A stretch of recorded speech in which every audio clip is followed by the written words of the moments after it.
श्री ओम प्रकाश राजभर जी। माननीय अधिष्ठाता महोदय, आपने बजट पे बोलने के लिए मौका दिया, इसके लिए आपको धन्यवाद। मैं बैठ करके काफी दिनों से बजट पे जब से चर्चा हो रही है तब से सुन रहा हूं और महामहिम राज्यपाल महोदया के अभिभाषण पे हमारे तमाम नेता, इधर प्रतिपक्ष के विपक्ष के नेता, या तो झूठ बोलते हैं या तो जानते नहीं। इधर से चर्चा हुई कि ये झूठ का पुलिंदा है और सुना नहीं। बजट पे बोल रहा हूं, आप काहे परेशान हैं? मान्यवर, बजट पे बोल रहा हूं, अभी आ रहा हूं उसी पर। झूठ का पुलिंदा है, दिशाविहीन बजट है, लेकिन 5 करोड़ चाहिए। ये कहां से आई? ये 5 करोड़ कहां से आई? अगर बजट में कुछ नहीं है, बजट में अगर कुछ नहीं है, ये झूठ का पुलिंदा है, दिशाविहीन बजट है, तो फिर 5 करोड़ चाहिए और 3 करोड़ और बोनस चाहिए। 8 करोड़ चाहिए। ये आई कहां से? अभी आप जानो, आप लोग चर्चा कर रहे भाई, हमारे भी लोग मांग रहे हैं 5 करोड़ 3 करोड़, आप भी मांग रहे हो, तो बजटवा में जब ये नहीं है तो ये देगी सरकार कहां से? इस नाते हमने देखा कि जब ये गोल उधर रहती है तो भारी भरकम बजट, जब वो गोल इधर रहती है तो झूठ का पुलिंदा, फिर उधर से इधर आकर के फिर वही काम शुरू हो जाता है। खैर, हम मानव शिक्षा के सवाल पे जो सरकार ने प्रयास किया है,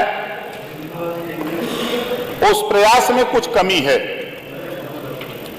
उस पर हम आपके माध्यम से सरकार का ध्यान आकृष्ट कराना चाहूंगा कि भारत देश में एक प्रदेश है तेलंगाना, जिसकी आबादी 3 करोड़ 51 लाख 93,878 2011 की जनगणना में, और वहां 500 केजी से लेकर पीजी तक और पिछड़ी जात, अनुसूचित जात, जनजात और अल्पसंख्यक के लिए निःशुल्क शिक्षा, भोजन और आवास सहित 500 कॉलेज खोले गए। लेकिन इधर की भी हमारे अभी नेता प्रतिपक्ष बहुत विकास किए हैं, अच्छी बात है, विकास किया है, हम भी स्वीकार करते हैं। लेकिन शिक्षा के सवाल पे जिस जाति की बात आई है, जाति है कि जाति जाति नहीं, और चुनाव आता है तो जाति याद आ जाती है। वाह वाह वाह, क्या बात, बहुत बढ़िया।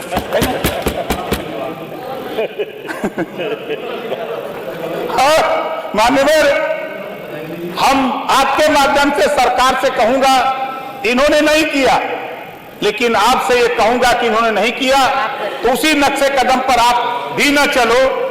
आप कम से कम तेलंगाना में एक प्रतिनिधि आप भेज करके वहां से पता करा लीजिए आखिर में वो स्टेट इस तरह की व्यवस्था कैसे दे रहा है। उस व्यवस्था को यहां ला करके, शिक्षा जब तक समाज में नहीं होगी तब तक ना प्रदेश तरक्की करेगा ना देश तरक्की करेगा। इस नाते शिक्षा के सवाल पे जो बजट आया है, उस पूरे बजट में ये व्यवस्था नहीं है। मान्यवर, हमारी कोशिश है कि जिस तरह तेलंगाना में 500 केजी से पीजी तक कॉलेज खोल करके निःशुल्क चलाए जा रहे हैं, उसी तरह यहां भी वो व्यवस्था लागू होनी चाहिए। दूसरा, हमारा सरकार ने बहुत काम किया है, भू माफिया के नाम पर सरकार ने बहुत अच्छा काम किया है। मैंने भी इसको पढ़ा है। भू माफिया के नाम पर देखा कि इसमें प्रदेश में एंटी भू माफिया पोर्टल पर 3,41,236 शिकायतें आई और 3,39,552 शिकायतें निस्तारित कर दी गई। मान्यवर, भू माफिया के नाम पर हम डंके की चोट पे कहता हूं कि भूमिहीनों को उजाड़ने का काम हो रहा है, इसको भी आप दिखवा लीजिएगा। मान्यवर, ये पूरे प्रदेश का मामला है, कोई व्यक्तिगत हमारा नहीं है। जो भूमिहीन है, जो दशकों से बसा है, 50 साल, 60 साल, 100 साल से गांव सभा की जमीनों पर, सरकारी जमीनों पर, उसको गांव में ग्राम प्रधान की गोलबंदी की वजह से, जो गांव में प्रधानी को लेकर 4 गोल, 3 गोल, 5 गोल हुई है, इसके वजह से 1 गोल दरखास्त दे रही है और आदेश हो जा रहा है, उसको गिरा दिया जा रहा है, उसको भूमाफिया बना करके गिराया जा रहा है। इसको भी मान्यवर हम सरकार से चाहूंगा कि आप बहुत अच्छी प्रगति कर रहे हो, लेकिन उन भूमिहीनों के ऊपर जो भूमाफिया बना करके उनको गिराया जा रहा है, इस पे आप ध्यान अपना जरूर डालिएगा, ताकि ऐसे लोगों के ऊपर आए दिन घटनाएं सामने हमारे आती हैं, आपके भी हमारे तमाम सदस्यों के सामने आती होंगी। इस नाते भूमिहीनों को भूमाफिया बनाने का काम नहीं होना चाहिए। आगे हम चलते हैं। महिला हमने अब जोड़ा तो काफी बजट तो दिया है सरकार ने, लेकिन अब हम क्या कहें, आधी आबादी लोग कहते हैं, हम भी कहते हैं आधी आबादी है, लेकिन बजट तो बहुत लंबा है। लेकिन पूरे लंबा बजट में महिलाओं के विकास के लिए जहां आधी आबादी है, वहां 5,895 ही करोड़ सभी मदों में महिलाओं के लिए आपने दिया है, आधी आबादी को आपने बजट दिया। इस नाते महिलाओं के संबंध में मैं कहना चाहूंगा, मान्यवर, आधी आबादी है तो नौकरियों में इनको जब देश की सर्वोच्च कुर्सी पर राष्ट्रपति, प्रधानमंत्री की कुर्सी पर राष्ट्रपति, मुख्यमंत्री की कुर्सी पर राष्ट्रपति, डीएम की कुर्सी पर राष्ट्रपति सुशोभित कर सकती है और फाइटर प्लेन चला सकती है, तो महिलाओं को आप नौकरियों में 50% रिजर्वेशन कर दिया जाए, इनको कहीं जाने की किसी को जरूरत नहीं पड़ेगी, अपनी ये सुरक्षा खुद कर लेंगी। जिस सुरक्षा की बात हम उनकी चर्चा करते हैं, आज उठा करके देखिए शिक्षण संस्थाओं में आधी आबादी अगर महिलाओं की है, तो चाहे प्राइवेट हो चाहे सरकारी हो, आधी सीटें प्राइवेट हो चाहे सरकारी हो, वहां सीटें सुरक्षित कर दिया जाए महिलाओं को। इनको निःशुल्क पढ़ा करके, व्यवस्था देकर के इनको आगे बढ़ाने का काम किया जाए।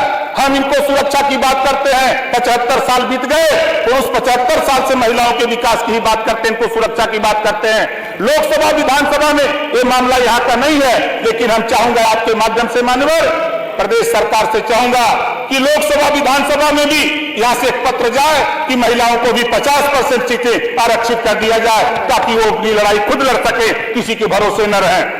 आगे मान्यवर, सरकार ने एक्सप्रेसवे बनाया, इस एक्सप्रेसवे में एक पूर्वांचल का आता है, उसका भी हम आनंद लेते हैं। हमारे विधायक जी हैं, बलिया से भी लेते हैं, अंबेडकर नगर के हैं, ये भी लेते हैं, मऊ के लेते हैं, सटे हुए कई जिलों के लोग लेते हैं। अब इधर जब हम जाते हैं कार्यक्रम करने के लिए तो अखिलेश जी बनाए हैं आगरा एक्सप्रेसवे, उसका भी आनंद लेते हैं। अभी बुंदेलखंड जब से बना तब से हम गए नहीं है भैया। एक नोएडा वाला भी, एक नोएडा का भी है, उधर भी जाते हैं तो उसका आनंद लेते हैं। लेकिन हम लोग तो आनंद लेते हैं, लेकिन मान्यवर ग्रामीण इलाके में एक्सप्रेसवे बनने से ग्रामीण इलाकों की सड़कें टूट गई, ग्रामीण इलाके की सड़कें टूट गई। सरकार का ध्यान, चाहे सत्ता पक्ष हो चाहे विपक्ष हो, सबका ध्यान एक्सप्रेसवे पर खाली चर्चा हो रहा है कि हमने ये बना दिया, हमने ये बना दिया। अच्छा किया, आप चुनकर के जनता ने आपको भेजा, तो किस लिए भेजा, बिगाड़ने के लिए कि बनाने के लिए? चाहे सत्ता पक्ष हो चाहे विपक्ष हो, आज इधर की गोल जब उधर जाती है या उधर की गोल इधर आती है, तो कभी तो हमने ये नहीं सुना 75 साल की आजादी में कि प्रदेश को बिगाड़ने के लिए, प्रदेश को विनाश के रास्ते पर ले जाने के लिए सरकार जनता ने चुना हो।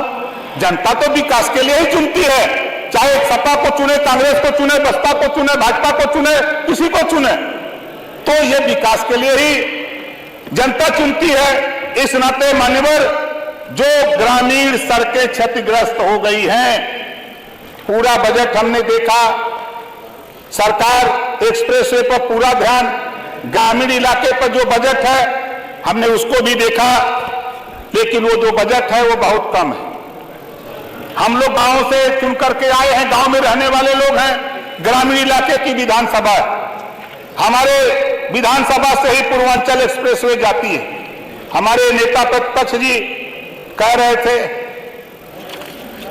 एक्सप्रेसवे की चर्चा, लेकिन मुझे याद है जब मैं उनके साथ था तो मोहम्मदाबाद से लखनऊ तक हम लोग 2 बजे रात पैदल रथ यात्रा लेके आए थे।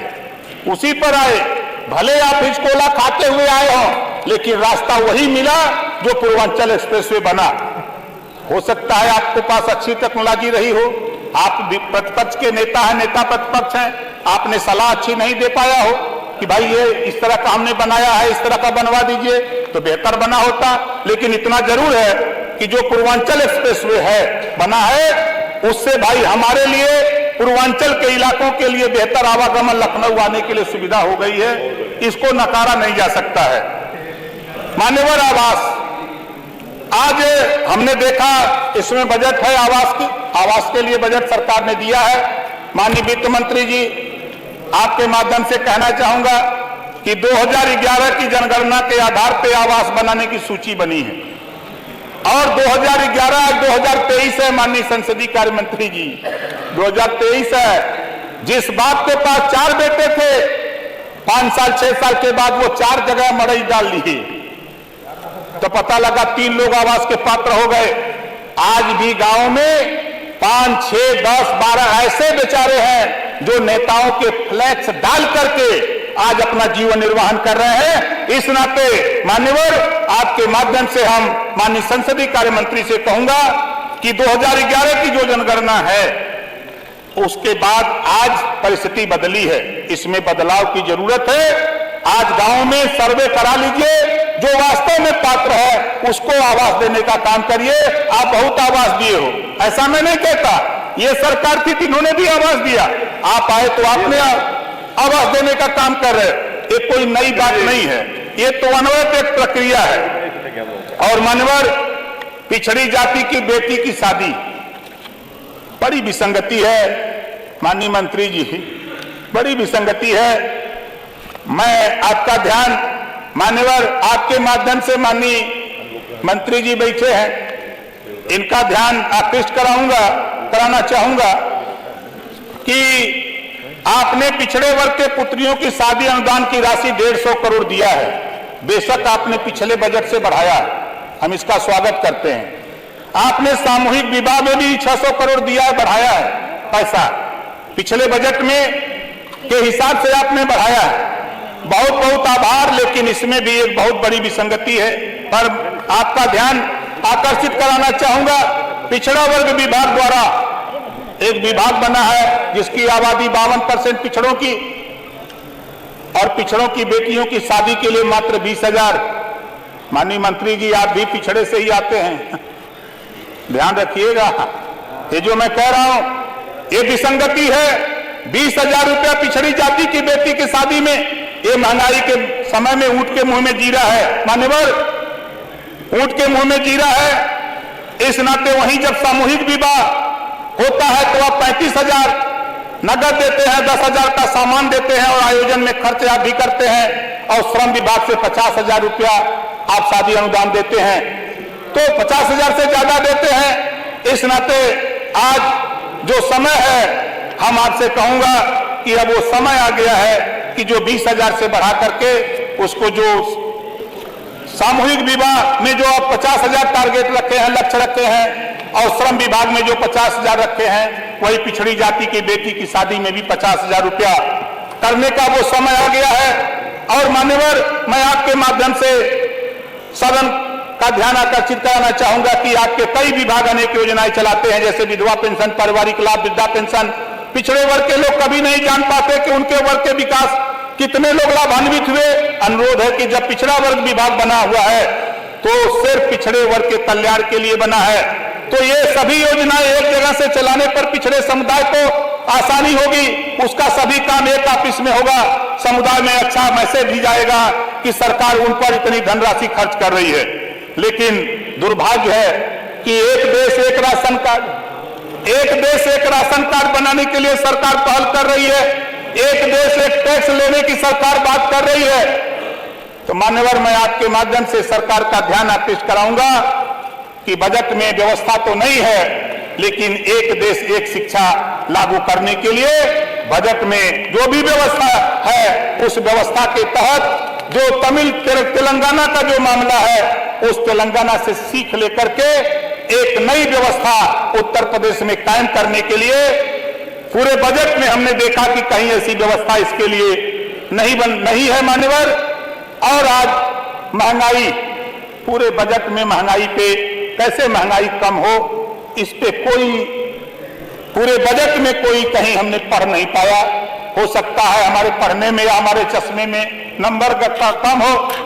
हमारे कुछ साथी कहा करते हैं कि महंगाई कहाँ है, लेकिन मैं टायर अपने गाड़ी में अभी 10 दिन पहले लगवाया, तो जो 5,000 में टायर लगवाया था वो 10,000 का हो गया। जो मोटरसाइकिल 50,000 की खरीदी जाती थी, आज के 4 साल पहले वो मोटरसाइकिल 1 लाख को मिल रही है मान्यवर। जो पेट्रोल डीजल, हम सब लोग डीजल भरवाते हैं, ऐसा नहीं है। हम सच्चाई को क्यों इग्नोर करते हैं, क्यों छुपाते हैं? सच्चाई को हमको कहना चाहिए, सच्चाई से लड़ना चाहिए।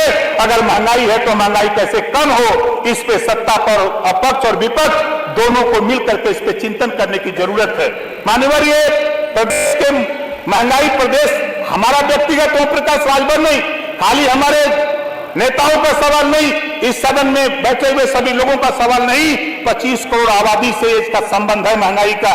इस नाते महंगाई कैसे कम हो, इस पूरे बजट में हमने पढ़ा कोई प्राविधान नहीं है कि महंगाई कैसे कम हो, कैसे गरीब जो दिहाड़ी पे मजदूरी करता है, रिक्शा चलाता है, कैसे उसको लाभ मिले।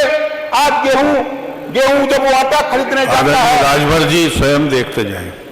बेसी चला गया मान्यवर। नहीं 20 मिनट बोलिए। 20 मिनट बोला है, अध्यक्ष जी तो बताए थे 15 मिनट की बात थी उमाशंकर जी, आप सर 20 कहने हम आप शूद्र हो तो मान्यवर, जब इस देश में मनुस्मृति बनी, 4 वर्ण बना, ब्राह्मण क्षत्रिय वैश्य शूद्र, तो शूद्र में अहिर गलेरी कुंभी कोयरी भर कमार मुसर धोबी खटिक पासी केवल बिन मला जुहाद मियां अंसारी शेख सैयद पठान धोबी धरकार पासी खटी खेला कुजड़ा, ये 6,743 जाति जब बनाई गई, मैं उसमें पैदा नहीं था, लेकिन जाति जाति जाति नहीं है। चुनाव आता है तो ये जाति याद आ जाती है, ये हमने देखा है। और जाति को नकारा नहीं जा सकता है। हम शूद्र हैं, हम जातिवार जनगणना के लिए 20 साल से लड़ते हैं। ये विपक्ष के जो हमारे प्रतिपक्ष के साथी, विपक्ष के लोग, चाहे हमारे बसपा के साथी हो, चाहे कांग्रेस के साथी हो, चाहे सपा के साथी हो, जब अकेले हम चिल्लाते रहे बाहर, कहीं किसी को सुनाई नहीं देता था। ये सुनाई नहीं देता, नहीं भाई बात तो सुनी लो, सही बात जो कह रहा हूं। लेकिन उस समय बहुजन समाज पार्टी को थोड़ा सुनाई दिया, थोड़ी चर्चा हुई, लेकिन सपा को सुनाई नहीं दिया। कांग्रेस से सपा का गठजोड़ था, कांग्रेस से सपा का गठजोड़ था, उन्होंने प्रस्ताव दिया, इन्होंने सुना होगा, लेकिन मैं उस समय साथ में नहीं था, साथ नहीं बैठते थे, क्योंकि हम सदन से बाहर रहते थे। इस नाते जातिवार जनगणना के हम पक्षधर हैं। जब तक जातियों की गिनती नहीं होगी, तब तक मैं दावे के साथ कहता हूं, बंजारा, बहेलिया, राजभर, चौहान, बारी, बिहार, ऐसी जातियां जिनको कोई काम ही पेशा नहीं है। जैसे हमने देखा, इसमें पढ़ा विश्वकर्मा श्रम सम्मान योजना, जिसको कोई श्रम दिया ही नहीं गया तो उसको कौन सा काम देंगे भैया? तो उनको भी काम की व्यवस्था कराओ। मान्यवर, आपके माध्यम से हम सरकार का ध्यान आकृष्ट कराना चाहूंगा कि भर को कोई काम नहीं मिला है, भर को कोई काम नहीं मिला है, चौहान को कोई काम नहीं मिला है, बारी बिहार को कोई काम नहीं, बंजारा को कोई काम नहीं, अर्कवंशी को कोई काम नहीं, तो इनको भी कोई पेशा दिलाने का व्यवस्था बनाई जाए, ताकि ये भी अपना जीविकोपार्जन कर सके। इसी नाते हम पुनः नेताजी, जो नेता प्रतिपक्ष ने सवाल किया, उसका यही उत्तर है कि मनुस्मृति में जो वर्ण व्यवस्था बनी, उस हिसाब से हम शूद्र हैं। जो देश में जाति है, तहसीलों में जाति प्रमाण पत्र ठप्पा मार के दिया जाता है। जब तक तहसील में ठप्पा मार करके दिया जाएगा कि तुम भरो, चौहान हो, बिंदु, केवट हो, मल्लाह हो, ब्राह्मण, राजपूत, तब तक ओम प्रकाश राजभर जाति को मानता रहेगा, जाति की लड़ाई लड़ता रहेगा। इसी बात के साथ अपनी बारी को विराम देता हूं। बहुत बहुत धन्यवाद।